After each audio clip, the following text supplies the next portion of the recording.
Abakunzi ba Musinga TV show nk'uko mubimenyereye kandi muzi ko tubagezaho amakuru yizeye kandi amakuru ya mbere utasanga hano muri Rwanda.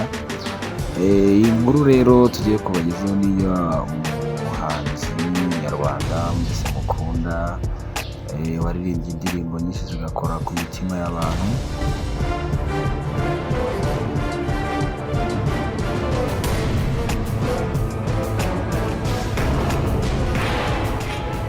Umuhanzi witwa Jamus cyangwa King Jamus mwese muramuzi.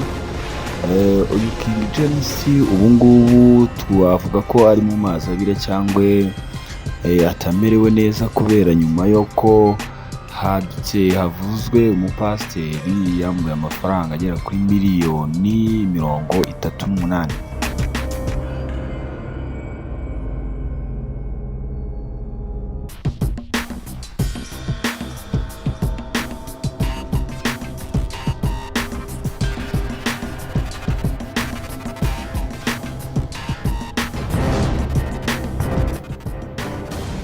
Kwibaza ngo aya mafaranga byagenze gute, uyu muntu yamuhaye gute?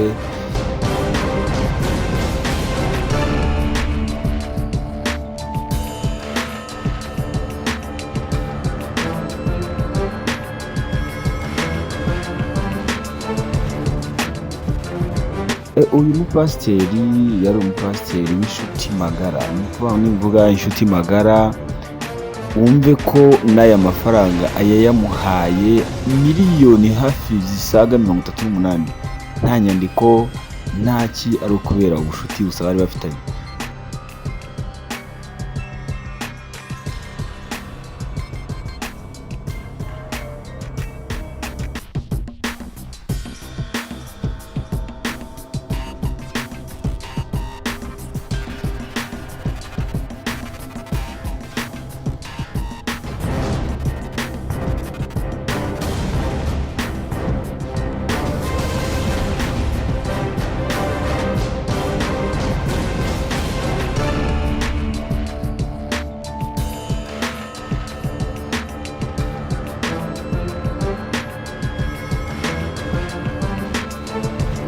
Urumva rero ayo mafaranga yaje kuyahabwa aho yari agiye gushinga uruganda rwa kawunga rutunganya kawunga, ariko nyuma haza kuzamo ibibazo ngo uruganda rurahomba sinzi, ariko bivugwa ko uyu mugabo nawe aya mafaranga yari yayahaye King Jamus mu bwizerane, ariko nyuma Ruhumuriza aza guhomba abura uko amwishyura. Biba ngombwa rero yuko uyu mugabo umupasiteri yitabaza uyu pasiteri yitwa Pasiteri Nizimana Blaise.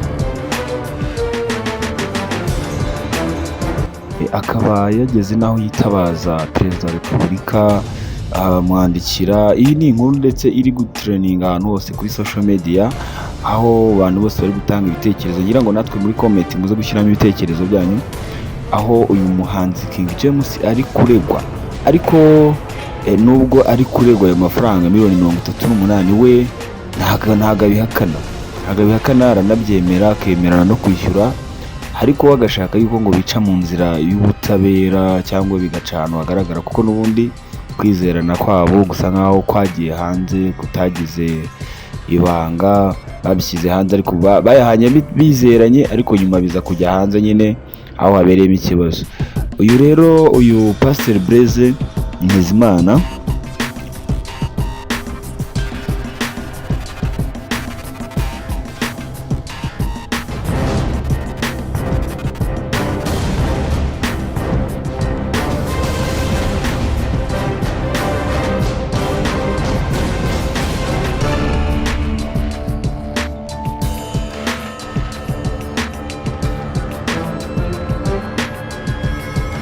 yaje kugira gutya yandikira na nyakubahwa perezida wa repubulika, aho yamwandikiye ati: nyakubahwa perezida wa repubulika, ndabandikiye mbasaba kundenganura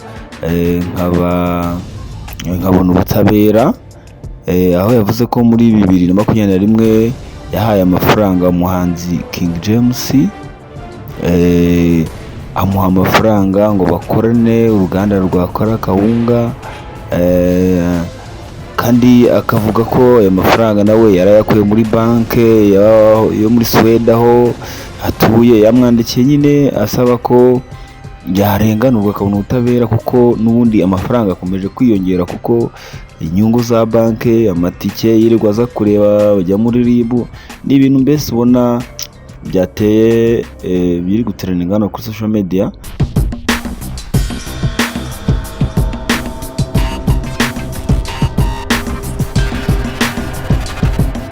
Ariko King James we ntabwo ari kubihakana, ari kwemera ko aya mafaranga ayamufitiye kandi bayahanye nta nyandiko, ari ubwizerane gusa. Bityo rero iki kibazo cyaje no gukomeza ku buryo King James mu minsi mike arajyanwa, ibintu byatangiye kujya hanze, arajyanwa muri RIB, arajyanwa hehe.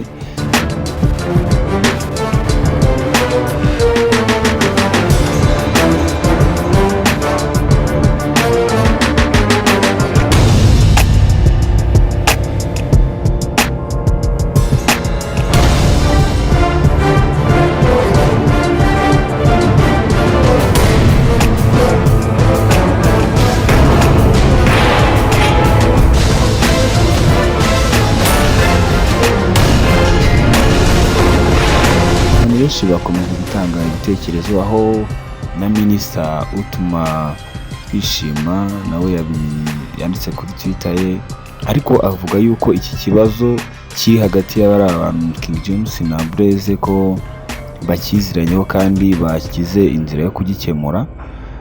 Ubwo rero turakomeza tubakurikirana amakuru agendanye n'iki kibazo, ariko kandi tugira ngo tubasabe mukore subscribe aho hasi, muduhe muri comment, mutubwire n'uwa Mungu wanyu umusinga nk'ubisanzwe.